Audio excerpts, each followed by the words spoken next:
Tim has kind of gone and showed you some ways how to make some tarts. He's kind of cutting the main component. And the reason why I want to show this to you is because for next year, I really want to do a whole plated dessert. Let me shut this. Oh, thank God. I want to do more of a plated dessert for a pie, and I think that's really cool. And plus, it's something different, right? You want to bring some different opportunities to you guys to kind of, once again, have you guys go through that journey throughout the year and get you guys even that much better than you already are. So what I have here is some different components. So I took some raspberry Comstock and I pureed it. And now I have a sauce done. All right? You can do that with all of the items. One quick way to make a fresh fruit sauce to garnish. I also have melted chocolate to do some piping. Now, piping with chocolate, it's very interesting, okay? It has nothing to do really what's inside the product. It all has everything to do with your hand movement, okay, and pressure, all right? So I am any left-handed folks here? All right, 3. All right, I'll settle for 3. So I'm left-handed, so that's my strong hand, okay? So my weak hand is my right hand. I will not squeeze it all with my weak hand because I'm strong with my left, all right? So what I'll do is I have my paper cornet or piping bag. Does everybody know how to make one? Does anybody not know how to make one? All right, good. Oh, 1, 2, 3, 4. Okay, let's do it real quick, huh? We're here to learn. So every time we do a demonstration, a chef does a demonstration, he always forgets one thing. All right? I forgot scissors. So he forgot towels. So quickly cut. I'm actually going to turn around and I'll do it up in the air here. So you get your wrist, all right? Now the way you sometimes traditionally you do it on the table before you do it in the air. So I'll first do it on the table. Basically you twist your wrist like that, pick up the piece of paper, and then roll your paper over to make a cone. Then you pinch your thumb, and then you wrap it around, bringing it together, and you make a cone. So in the air, okay, my wrist, right, I roll it, I wrap around. This paper's gone through a little bit of a journey from Atlanta here. All right? And then I wrap around, forming the cone. Now, I have 3 points, right? Can we get a zoom in? Who's my camera to zoom in? Right here? Zoom in on me, big guy. Wow, that was quick. All right. So, I have 3 points. I have the outer right here. All right? I have the in and the middle. And what I do is I try to line them up. But what I'm going to do is I'm going to hold the bag, and as I'm tightening the outside, I'm dropping the inside, and what's happening is I'm creating a point. There you go.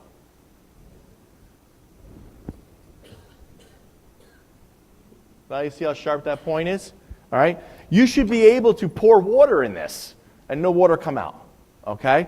Because then you want to grab your scissors, all right, and then cut the tip off. You want to only cut off the very tip. You want it to be super thin. This is going to be the paint, and the plate is going to be the canvas.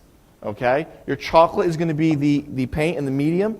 All right? So I have I fold over my outer, and then all of a sudden now I have a cornet. Now I have one filled. Okay? I then am going to always check to see my stream. It's nice and thin. You want it to be very thin, almost like either like a pencil or a pen. And this takes time to practice, right? Practice, practice, practice. Very, very important. So I'm just going to show you several different designs. And then I'll grab the plate like this, and then you can see them. So I remember the first time in my career, it was at the Short Hills Hilton where we both worked. And I worked for this French guy. And I'll never forget this design I did. And it was the function was for 32 people, so we did 36 plates. Okay? I did it 4 times, where I did all the plates down, I did the piping, it wasn't to his standard. All the plates up. I did it again, not to the standard, all the plates up, back to the dish room. Did it 4 times. So 120 times you get pretty good at it in 10 minutes. So that's the thing. It's all about repetition. As you do baking and you learn about the science and the art behind it, as you start to repeat those skills and keep on fine-tuning them, you get really, really good. So as I squeeze with my strong hand, I only use my weak hand to point, okay? And what I'll do is I'll just do a quick little design on the plate.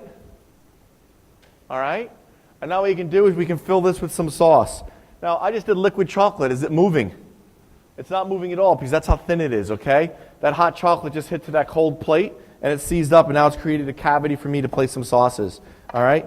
I'm going to do another design real quick because I'm also trying to understand what we have for components. So as we start to look at this, you can see here with the dessert, we can put that right in the middle. I can't really turn this too much or it will slide. But you can see now I have the dessert right in the middle. And there's which hand do I have to move? This one. There you go. There you go. All right? So I have that there. I'll just do some straight lines. Squeeze. Very gentle. Overlap. It's all about pressure. Pressure, pressure, pressure.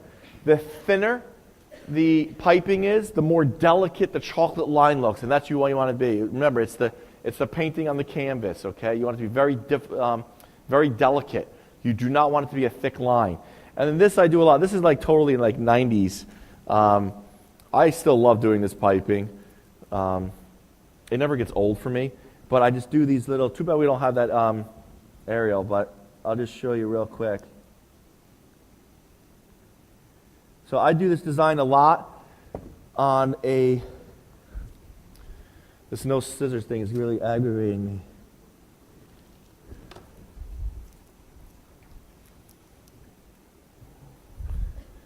So I'm now just going to do this little feathers. And you can see right here, I need something dark against it. It's kind of hard. I'll leave it up here for you guys to come up and look. But basically, it's just like these little divots in. And you do that all around the plate, and it makes it look like part of the plate. It's really fun. So we have 3 little chocolate designs, really quick, simple, easy to do. This is what's trending now all over in the world of baking. So while on the break, we made a meringue. Okay? I'm just going to move it real quick. Generally, you always keep a meringue moving, but because of the noise factor, I did not.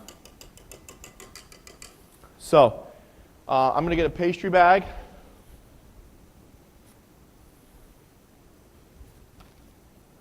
Oh, he already filled it. He's so nice. Look at that. So, the magic of television and James. So I have the meringue in my pastry bag. And what I'm going to do is I'm going to do some decorations right on the plate. So maybe I'll do like a little bit of like a shell border, right? But I'll only do it on half the plate. All right? Then, now you're like, wow, that's kind of weird. A shell border. What am I going to do? Well, what do you do typically with a meringue? You torch it, right? You go to your little arts and crafts store. This was, what did we say it was, 20 bucks? $25, right? I go to the hardware store, I get the bigger one, right? A little bit more powerful, plus for doing a lot. But what I'm going to do now is, I'm going to burn it right onto the plate. Can you put some in a cornet for me too, real quick? Yeah. Yeah, please. Or a big one, just know the tip is too big. Get it nice and caramelized. And then once again, you can grab a dessert. And you can put that right there. And we'll put some sauce. Once again, it just changes the way you look at it. It's adding height, right? Height is very important when you look at creating a dessert, right? But now you have like a little bit of a... I'm going to take this off and just then turn it so you can see it then. But now you have like a meringue border on a plate. That's what's trending right now. It's kind of crazy. but that's what's going on. So I'm also going to do the same design I have here in a...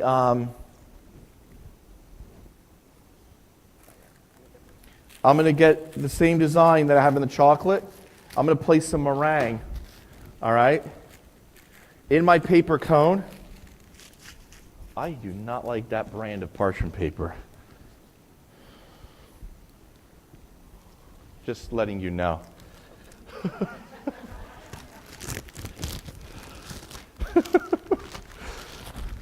So, good. So, now I have meringue with my awesome pair of scissors. That was the meringue, the finished meringue. We just put it from one bag. The tip was just too big, and I put it into a smaller one so I can control it. Remember, you can always go cut larger holes, but once you have a larger hole, you can't go back. So, as you can see, these are all different colors. You'll see that we have blue gloves, we have green. My equipment's, scissors. My God. He just brought in the scissors. Who did? Mark. Where is... Thank you, Mark. So, Mark brought me scissors. That's so nice of you. So, the reason why you use colored gloves as well as pastry bags is because imagine if it's plastic, right? So, if something breaks off in the middle of your dessert and you're like, uh-oh, what happened? Easy to find, huh? It's a choking hazard, right? So, very important to make sure. Oh, it's beautiful now. Oh. So now here I'm going to do the same designs that I have here, and that's what's really important, to kind of show you how different they could be. I'm just going to get the meringue, right? And then I'm going to do a quick line. It's all about pressure.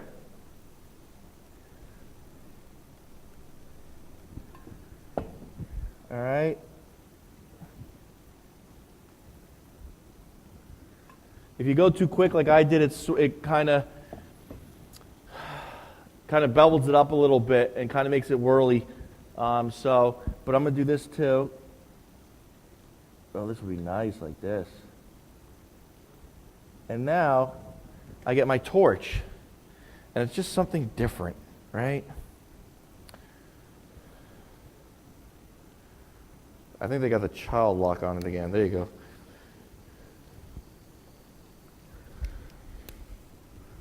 All right. So now I start to burn the plate.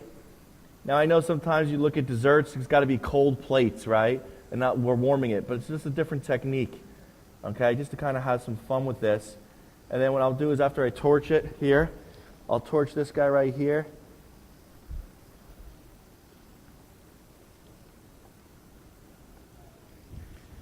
And then torch him. And once again, same pressure, even. Keep the same distance away so you get that nice even caramelization of the sugar that's occurring into the meringue.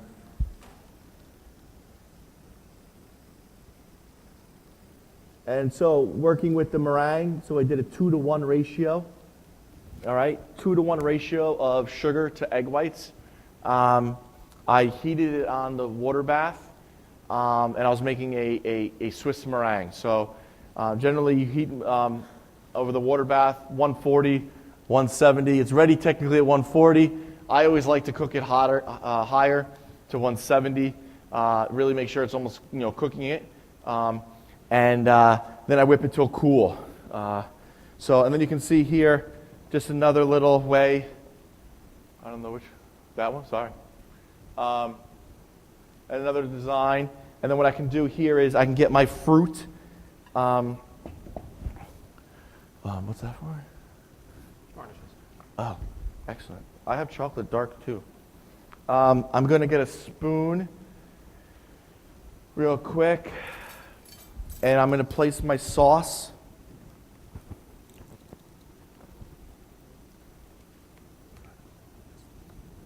Oh, I can go? Oh, great. Thank you. I put a little bit down.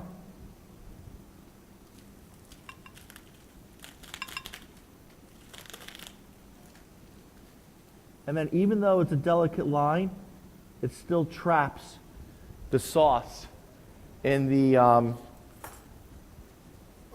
into the chocolate.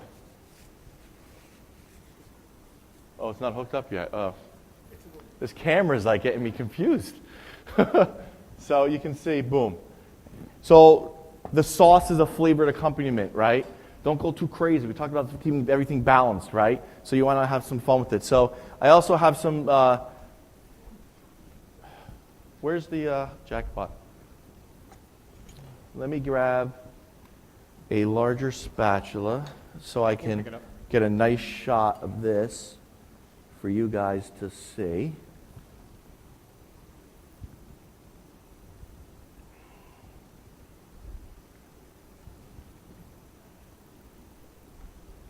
All right. So now Jim's finished it off with some fresh fruit on top. You can see, oh, let me stop moving. You can see the rings right here where my finger is of the cherry fruit filling that we thickened with the gelatin. Just a different approach. It's interesting. I saw a lot of this finishing over in Europe in some of the pastry shops in Austria. They have that exact type of finish. They use a lot of gelatin base. So what I'm going to do is I'm going to go with right here. Actually, I go to this plate right here. And be very delicate. So now you can see with that chocolate design how the chocolate design, it complements to the dessert. There's foaming, there's movement to it. Think of it as, once again, it's an art form. This just happens to be pastry, right? Pastry is still an art, okay? So any questions on meringue and the quick plated dessert? No questions? Gotta have some questions. You've never seen it before. Yeah. Yeah, so we have a little bit of meringue powder. Thank you. So the question was, how long can it hold up? So typically meringues you work with right away, all right? But we do, excuse me, we do have a little bit of meringue powder. So we added about 1 to 2% meringue powder per the egg white into the whipping meringue. And that'll give us a little bit more stability. So it can hold up a little bit longer. So, but generally, and you can see right here, I can even pass it around. I'll give it to Mark. Where's another spatula? So they can see it. But you'll see that it'll start to, it looks like it's whole right now. But if I start to have movement to it, it'll instantly collapse down because you have to work with it right away. So, Chef, do we have another spatula? I'll use the whisk. So, you can just, I'll give this to Mark just so he can pass it around. You guys can see. And now I know by the time it gets to the end of the back of the room, it's going to be really collapsed. Of course, you can have as many questions you want.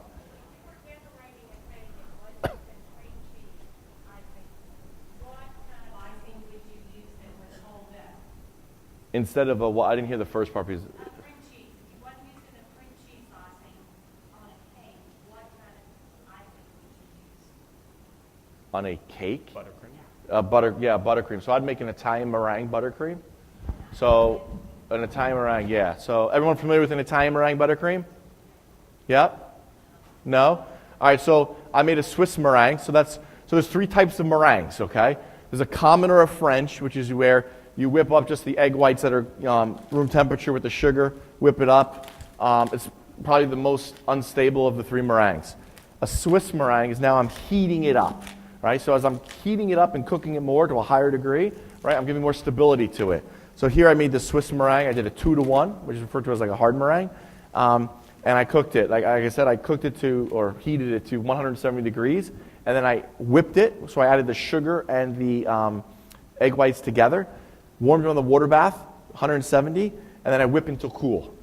The Italian meringue is the most stable. And what I do is I get a sugar solution. So I take the sugar out. I make like wet sand with water. There's a specific recipe. But I make wet sand. And I cook it to 240 degrees Fahrenheit. 240 degrees Fahrenheit is what's referred to as the softball stage of sugar cooking. And when I say soft ball is, what you do is you put your spoon and you grab a little bit of sugar, you drop it in ice water, and it makes a soft ball, okay? Or you can do how I learned. Don't do this, okay? I had a chef, and she put my hand instead of the spoon into the ice water, got it nice and cold where it was borderline painful, all right? And then I stuck my hand into the 240-degree sugar, and then I stuck my hand out into the cold water. I didn't feel a thing. Actually, the hot sugar felt good because my hand was frozen. And then it forms a soft ball. Another trick you can do is you can get a slotted spoon, okay? And you can put the slotted spoon when you don't have a thermometer, all right? And I to be honest, thermometers are very difficult to make sure they're always maintaining the temperature, right? We all see that. We see it too. There's a lot of maintenance on it. So what I like to do is I just say forget about the thermometer. I cook my sugar solution. I get a slotted spoon. I dip it in, all right? And what's very important, let me back up. What's very important as well is you start to watch the sugar as it boils, okay? So what you're doing is you're going from a saturated solution to a supersaturated solution. So as you're cooking the water out of the solution. So as you cook the water out of the solution, the bubbles start to slow down a little bit, okay? So they're very rapid when they first start to boil, and all of a sudden as the water starts to evaporate out, the bubbles start to slow down a little bit because it's getting more and more as a supersaturated solution. Then when I start to see my movement of my bubbles slow down, I grab a slotted spoon, I stick it into the sugar solution, and then I blow. And what happens is the sugar will trap the air as you blow it through the slotted spoon, and you'll create bubbles of sugar. It's really cool. No thermometer, quick, easy way, little trick for you. So now I have that, so I cook that to 240 degrees, that's solution, and then I add that cooked sugar solution to my whipping whites, and then I let that, once it's fully incorporated, I let that cool down, and then once it cools down, I fold in my butter, and now I have an Italian meringue buttercream. And that's what's best, nice to use. So, and what we can do is, we can add that, I can give you the recipe for an Italian meringue buttercream. Or you can buy Duncan Hines Classic Frosting. Duncan Hines Classic Vanilla Frosting. Which I use all the time, in fact, every day. Tubs and tubs. But there's all different types of styles of frostings. It depends on what flavor, what texture you want. So we talked about flavors before. Now it's important to talk about textures as well. So when you work with textures, it depends. You have an American-style buttercream, which once again is just a fat, with powdered sugar. Or you can make the different types of buttercreams. You can make a French buttercream. I love making French buttercreams. Instead of doing that with egg whites, you actually use egg yolks instead of the whites. But do the same exact process of making a sugar solution and then adding your 240-degree sugar solution to whipping egg yolks. And it's called a pâte de bon. Yes? Is there a way to stabilize a meringue like you would with? Yeah, so we stabilize it with, you can get this at any arts and crafts. It's actually, I have it right here. Yeah, it's meringue powder. So you can get that at any, in the baking sections. I'm starting to actually see them in the center store for retailers as well, which is kind of interesting. So it's getting movement. So you can add this at 1 to 2%. And that'll help give you some nice stability to it and give you a little bit more shelf life, I guess, in the sense to work if you're working with multiple items. So Meringue powder will stabilize. it'll stabilize it and give it more strength. No, not whipped cream, but a meringue. The question was a meringue, right? Yeah. Not whipped cream. So. Can you stabilize it? Well, yeah. So you can. So think about this. So when you work with, question was, if you didn't hear it, is stabilization of whipped cream. So what are the components? You have granulated sugar, right? So when you sweeten whipped cream, right? You sweeten it with granulated sugar, right? But if you use powdered sugar, right? Powdered sugar has 3% starch in it. So you can get a little bit more stability. And plus, I like working with powdered sugar too because you don't have to worry about dissolving the granulated sugar. I've seen that a lot. I don't know if you guys have seen that when you work with granulated sugar and whipped cream. All of a sudden you taste it and you get that grittiness in your mouth. The sugar's not dissolved. You work with powdered sugar at the same ratio. You get a little bit firmer because of the starch, but also get the dissolve. There's nothing to dissolve because it's already a fine particle. So, great questions, huh? I love questions. So, all right. So, what we're going to do now is you can see right here, Jim's already had some chocolate. Did you temper the dark? Not yet. So we're going to quickly temper some chocolate to make some curls. But we're going to show you a little technique. Because this is all about tips and tricks, right?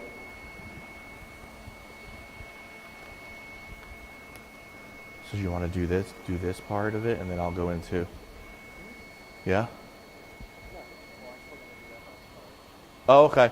So I'm gonna in the back kind of start to slowly temper the chocolate, and then but I wanted to show you real quick too. Oh, I didn't realize you pulled this out. This is awesome. What was that? Yeah, 58. So I showed this last year, and I think it's really cool. I love it. You know, typically when you get packages, you know, Pastry Chef is very creative with their tools, right? Because sometimes these tools get to be expensive. So, is bubble wrap expensive? No. So, what I did is basically I melted some chocolate. Now, this would be perfect to use I had regular chocolate already melted, but I would use the coating chocolate. I showed this last year, and it generated a lot of buzz. And since half the group is new, realized that, hey, this would be a great opportunity just to show this again. So I have bubble wrap. I got obviously the side that's got the indentations into it, and then I got the smooth side. So I put the smooth side down. I pour some of the chocolate down. I place it in the fridge or the freezer to get cold and set. I typically would work with coating chocolate, but in this case I had the melted chocolate. So I'm going to see some blooming, which is actually kind of good because it sparks conversation. And then, see, I broke the glove, see? I'm still going to use the glove. And now I'm going to peel the bubble wrap. I'm going to wait till we zoom in. You're really quick on that zoom in. And now, look what I got. And this is just chocolate. This is melt chocolate, pour, place in the fridge, set. We can do this. I got faith, right? So now what's great about this, now, I can also feel the humidity too in here, right? Look at, who is that? Bloom. So, remember we talked about how you have to temper chocolate, right? So, because of the cocoa butter. So what happens is if you don't, let me take these gloves off because I'm going to talk with my hands a lot. All right? So if you don't align those fat crystals, that cocoa butter, okay? So, and I'm going to do a quick tempering lesson a little bit. But if you don't align them, what happens is the fat, the cocoa butter, is unstable in the chocolate. And it has nothing to do, but what it does is it separates out and it rises to the top. And what happens is you get these little streaks. Most people think the chocolate is bad. It's not bad. It's just that it was improperly tempered. Or it goes through this temperature, out of temperature. So what it does, it gives you those little streaks of fat, and it's the bloom. There's two types of bloom technically in the world of chocolate. There's a fat bloom, and there's also a sugar bloom. This is basically the fat bloom. And all it is that the fat wasn't solidified. Not to go too crazy in the world of tempering, but there's a specific beta crystal within the fat of chocolate that we're concentrating on crystallizing.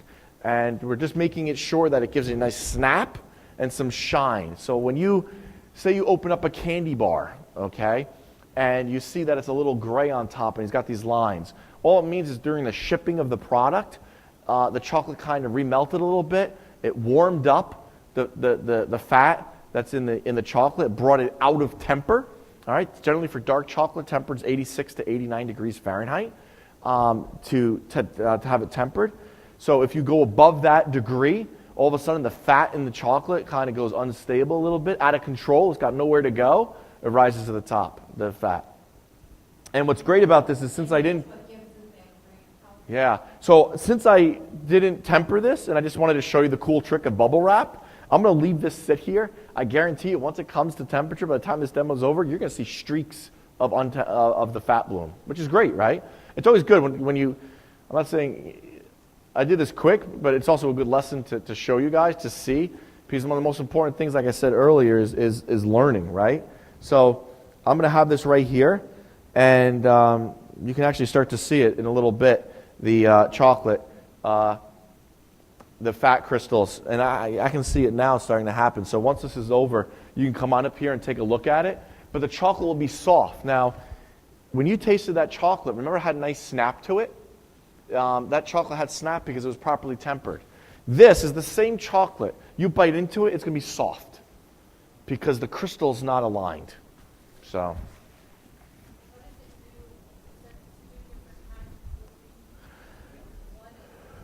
Yeah, one is fat and sugar. So once again, if working with it, you'll see that in the world of confectionery a lot. So you'll see sometimes these little water, they look like little water droplets on the chocolate. And once again, it's the same process. So chocolate is you can have, I mean, there's specific chocolatiers. So like bakers work a lot with more of like the breads, you know, pies and cakes. The pastry chefs are more of working with the confections, the ice creams, plated desserts, mousses. And then you have the chocolatiers, and the chocolatiers just concentrate on working with chocolate.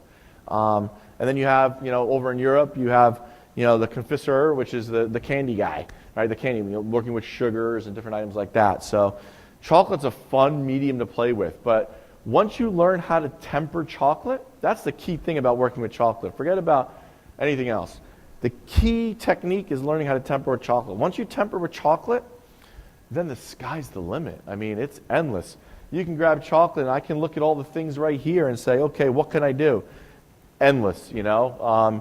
I can take, if I have tempered chocolate here, I can literally just, you know, get the chocolate, pour it on top. I mean, this is a pastry mold, but this is also a bowl. Think about it as a bowl that you have in your kitchen, right? I can stripe it like this. Let it set. All of a sudden now I have a chocolate lace cup just because I learned how to temper chocolate. The creativity is you know, endless. And that's what's great thing about, you know, baking and pastry. I mean, not that I'm going to knock my savory friends, but you know, the rivalry between the sweet guys and the savory guys, it's there. The pastry chef's very creative, you know. I've heard before where anybody can cook, but nobody can be the cook can't be the pastry chef, you know. So it's because of the science behind it, and that's what's exciting about it. We all like it. I mean, all of us in this room, I mean, yes, we like making pies, you know, but there's also there's the artistic side to it, but there's that element of science behind baking. That's the exciting piece to it, so. I love it when you talk about beta crystals. I figured one person in the room, besides him, so that's awesome. But it truly is fascinating. I mean, it's hard. I mean, I can talk about chocolate for days. So, but right here, Jim tempered. You did temper the, or did you use the coating? So we use the coating. So, quick decor. Now you got to be very careful because, hopefully, what's your body temperature? What's our body temperature? 98.6, right? So I talked about tempering chocolate as what? 86, 89 for dark, right? So you got to be very careful. So sometimes I've done this in the past where I have a frozen sheet pan, and I'll put my hands on the sheet pan to kind of cool down my hands a little bit to work with the chocolate. Specifically with, that's a good little tip for you too. I didn't even think about that just now. So think about it, right? Cold, you know, you can have, water is the enemy of chocolate, right? So you don't want to have ice water, right? So cold sheet pan, okay? Just put your hands on it, and all you're doing is you're cooling your hands down a little bit to make it easier to work with. So right here, Jim just had some fun as we were talking, and I'm going to probably melt it with my hands. But here's a little decoration, and I'm going to add it to the dessert right here. And now what I've done is I've added height. Pew! It's like, what is it, Lightspeed, right? Star Wars. Shoo. So now I've added, and now I'll put it in my hand so you can see it against the blue, huh? Great backdrop. I've added just a little, it was probably just a drop of chocolate, and he pulled it through. Another decoration to pull through, actually it's kind of cool too. Where's my pastry brush? Do you have the pastry brush at all? What? Awesome. So you can see it's adding height. So when you look at a dessert, you know, you got to have great flavor, great texture, but you need to also have some height to it. And that will add some nice height to it. And he just did that really quickly. He melted the coating chocolate. I mean, I do this all the time at the office when I need to do decorations. Melt the coating chocolate. I have no time to temper, all right? And I just do quick. Pour it on, pull it through. You can also do this too. Do you have any more melted of the white? Oh, it's firming up. That's good, actually. So you can actually pour a little bit of chocolate. Ooh, and then get a brush and then pull it through. And then that will set. Or you can do it as a nice garnish for a plate. I do this a lot. I love this. I just get a little bit of a drop of a chocolate.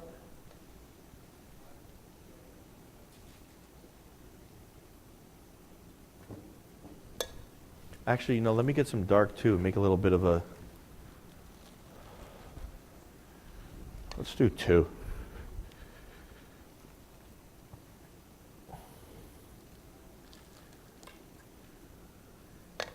Voila. And then, all right, you ready to do close up? Because I'll turn the plate. Go kind of like my hand. All right, ready? You get my brush like this, and I just pull it through. And now you can have this little decoration. It's blended the 2 chocolates together. Then you can kind of put your dessert to the side a little bit. And then, or you can do that same thing with some fruit as well. I can pull that through.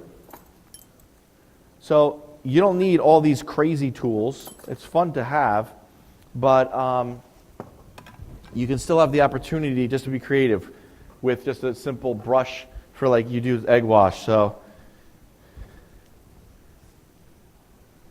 I'm going to make it a little wider. And then just pull it through. That came real nice. Just a quick, easy little trick to kind of bring it to life. You want the key thing too is you want a little bit. You want it to complement what the main component is. Because remember, whatever you're doing, you want the consumer to eat this, right? This is the main focal point. This is the main component. But then you have a sauce and a garnish. So this is a garnish. There's your sauce. And then a little plate decoration. They should all balance each other, but it shouldn't all be about, the sauce overpowering this. It's a complement. It's real interesting. And yesterday, I noticed that I judged yesterday, and there was a garnish on the plate. We were actually talking about it last night with some of my colleagues about the garnish did not match the flavor profile of the inside of the pie. So, and the crazy thing is, I had it last night or yesterday, and it kind of threw me off because I was expecting something else. So, if it's an orange cream or chocolate cream, decorate with either oranges, crystallized orange zest, or maybe some chocolate decor. But whatever your garnish is, and the inside of the item is hidden, that garnish should be a clue to what the inside of the pie or the tart should be. Very important. And it didn't match, and I dinged them. And I was happy to ding them. So, very important. So, Jim, actually, Mark, could we get you? Okay. What flavor is this? Yeah, no, this. Yeah, do you mind? Jim's going to talk about real quick the tart he finished, and then he's going to go to what's really cool is the savory side of tarts. So we wanted to talk about sweet a little bit. We talked about finishing them all off. But we also wanted to go, you guys, and talk about savory tarts. And then he's going to do a very quick demonstration of how to make a savory tart. And then we have that savory tart for you guys to eat as well. So we figured let's go a little sweet right now, and then we'll end with a little bit of savory. So, yep. I was just curious, are drizzles still in fashion, or have those sort of gone out of the way now it's all like What do you think? Like just the simple, like, right on top of it? I have another name for it, and I'll tell you in a second. What are you seeing on just plated desserts, like just drizzling? Like an abstract drizzles is there. What are you seeing? Gone? Plating techniques are just going way modern at this point. Just weird, off the wall kind of things, using the bottom of dishes to actually do an imprint of the sauce on the plate, rather than even piping and stuff like that.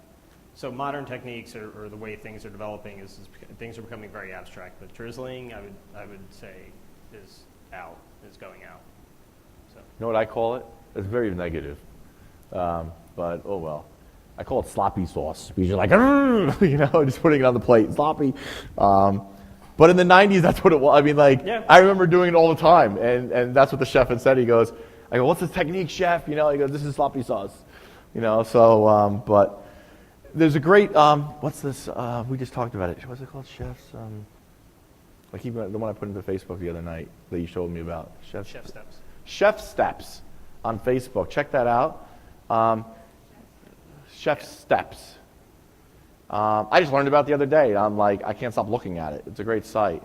And then there's also, maybe what we'll do is I'll have Linda put some cool sites for you guys to check out on Facebook that are some of the top pastry chefs from around the world that are doing some plated desserts, so you can start to see where they're going. And some of it, don't get me wrong, some of it is going to be like, what the heck is this, But it's there to give you inspiration. You get inspiration everywhere. So that was awesome. Another place. Another plate done. What? Another plate done. Another plate. So do you want to talk about what this is? Yeah. So if you guys remember when I made the ganache a little while back, threw it in the freezer. Ganache in a freezer will set pretty quick, usually within 15, 20 minutes.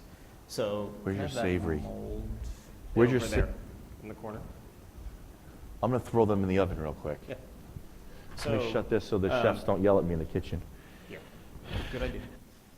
You don't want to hear things that are set in the kitchen, I promise you.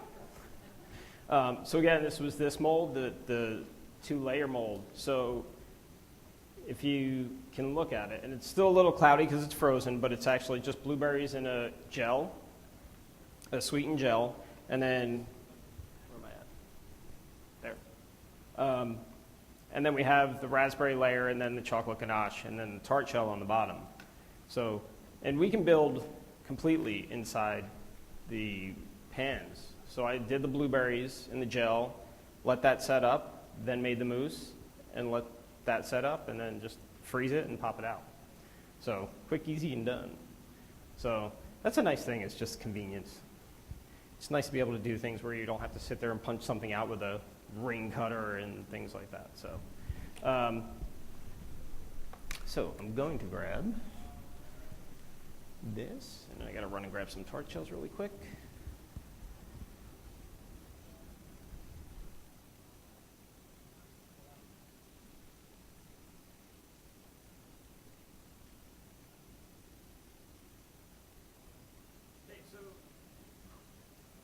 Talking about savory.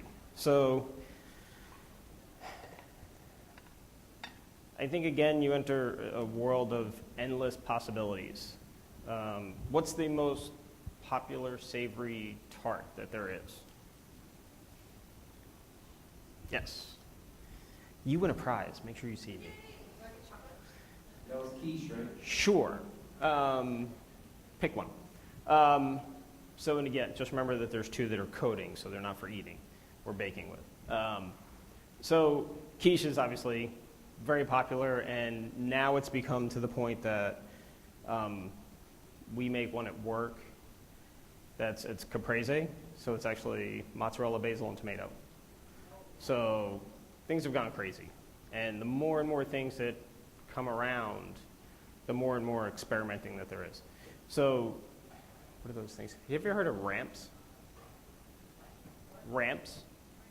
Yeah. So I had no idea until about 2 weeks ago. So every Saturday morning, myself, the executive chef, and a couple of the other chefs, we actually go to the farmer's market up on Peachtree Road in Atlanta, and we buy a bunch of produce and use it up in Polaris, our rotating restaurant. And they're like these little wild onions, but the leaves are literally like this big. So they're really neat. So, but you can actually, there's as much flavor in the leaves as there is in the actual shoot itself. So, so for our savory tart, just did really quick. You ready? Okay. So I did a mixture of ham, apples, and onions, and Gruyere cheese. So, just a little even shootout on the bottom. So then I did a mixture of eggs and heavy cream, salt, and pepper. So it's 12 eggs, 1 cup of heavy cream, and some salt and pepper to taste, or whatever you would like to put in it. It doesn't necessarily have to be salt and pepper. So, and I have my savory tart shells. This is actually a savory tart dough. It's rosemary. And where's my water question? Who was my water question? There is water in the savory tart dough because there's no sugar. So it needs, in any recipe, sugar is a liquid. It's of course, it's dry in its initial stage, but when it comes down to it and that sugar melts, it becomes a liquid. So you have to adjust accordingly. So I have no sugar in it. I don't have any moisture being added when that sugar melts. So I need to add water. Or you could add oil, or, I mean, you could have fruit juice if you wanted to. It's really, so, oh, they're done already. Boy, that was fast. So, just going to fill it up to the top.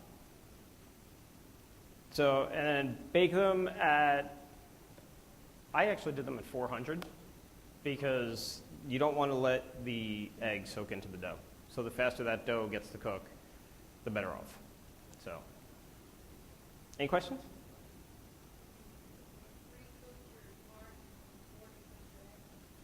Yes. I'm sorry, yes. Yeah, pre-cook your tart shell because the eggs are going to cook faster than the dough itself will. So, The question was, do you yes. pre-cook your tart before you fill it? Yes.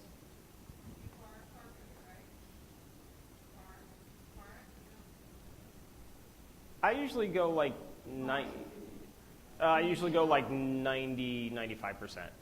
Yeah. So. And Joe is running around. Chef Joe is actually passing out the tart, the savory tart. Yeah. So. What'd you say about him? That's not nice. Ramps, like highway ramp. Yeah. RAMPS. So. They're leaves of, It's, I don't know. I haven't gotten the full details. I just asked what they were, and they're like they're a type of onion. So, I mean, I'm a pastry chef. I'm worried about chocolate. I'm not worried about onions. So, but we actually ended up planting them in our rooftop garden. So, but the whole, yeah. So, we need to do some giveaways. Oh, yeah. And I got still temper chocolate, too. What are the 3 main types of gelatin? Anybody? I passed them around earlier.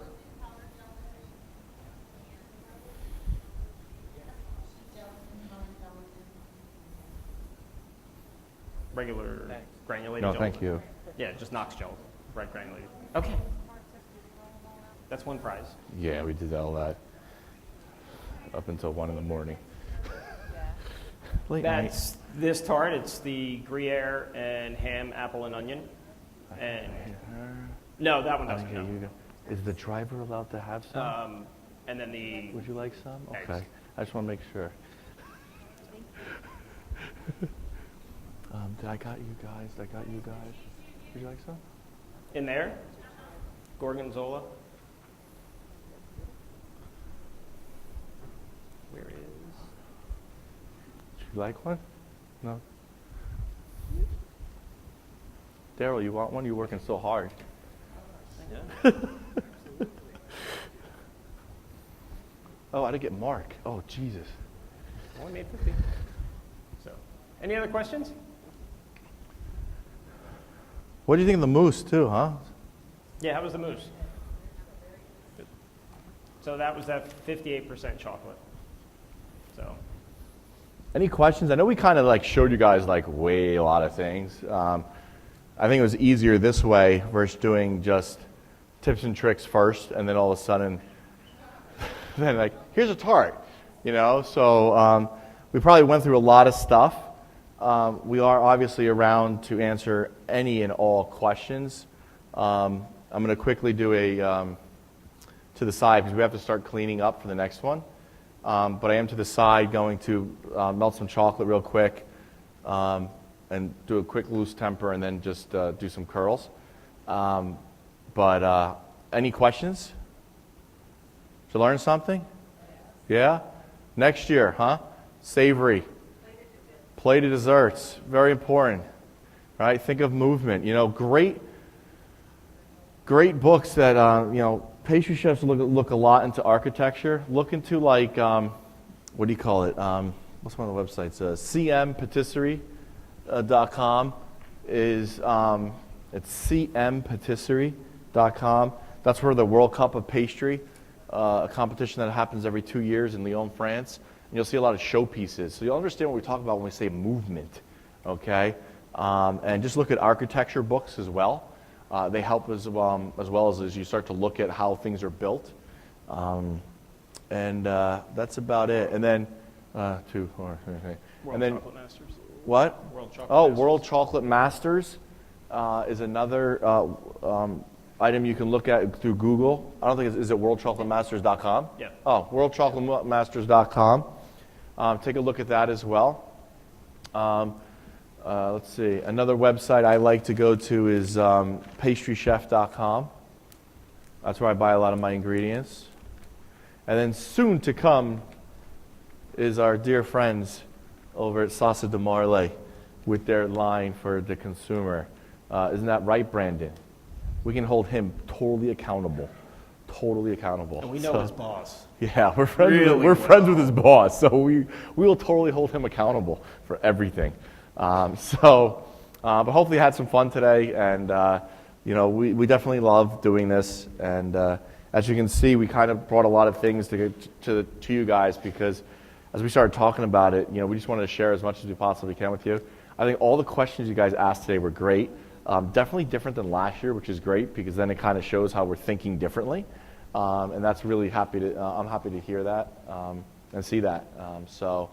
And then next year is always a new, you know, so you go back home and also we have fun tonight too, right? Because it's over, right? So you got to have fun because you've worked hard to get to where you're at today. And then so you party like rock stars tonight. And then you go back into tomorrow and you get ready because it's all about the journey, right? So there's a lot of more things coming up today with sculpting. I think that's next. What was that? Becky Workman's up next. Yeah, so we're going to clean up for Becky. There she is. So she's going to come up. We're going to clean the table up for her. And it should be exciting. I'm really looking forward to seeing that as well. For sculpting some lard and shortening. And That's the night, right? Later on. I've seen some of her videos, and it's crazy stuff. It's awesome. So get ready for some fun. And then, yeah, so thank you so much. We appreciate your time.